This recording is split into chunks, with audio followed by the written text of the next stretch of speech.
చంద్రుల్లో బుక్క నా ఒళ్ళంతా ఆడిందే తైతక్క చికిరి చికిరి చికిరి చికిరి చికిరి చికిరి.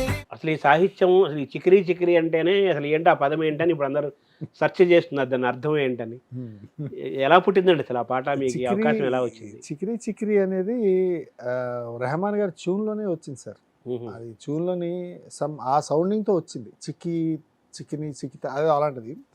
అప్పుడు మళ్ళీ నేను డైరెక్టర్ గారు ఈ డిస్కషన్లో ఒక రకారం సౌండింగ్ ఉంటే బాగుంటుంది అనే ఉద్దేశంతో దాన్ని చికిరి చేసి, ఇది నెక్స్ట్ పాట చికిరీ సాంగ్ అవుతుంది, ఇది మనం ఇలా పెట్టుకుంటే ఒక సిగ్నేచర్ లైన్లో పెట్టుకుంటే చికిరీ సాంగ్ అవుతుంది అని ఒక కొలిక్కి వచ్చి పెట్టిన పదం అది. బట్ దానికి అర్థం ఏంటి అంటే నిజం చెప్పాలంటే నాకు తెలియదు. అదొక ఒక ఒక శబ్దాక్షరం, శబ్దానికి సంబంధించిన పదం అంతే తప్పించి, ఇప్పుడు ఏదో మనం జనబాహుళ్యంలో చాలా మాటలు ఉంటాయి, ఏదో మాటలు ఆడుతుంటారు కదా, అలాంటి పదమే ఇది కూడా వచ్చింది. కాకపోతే అక్కడ సూట్ అయింది అంతే పదం.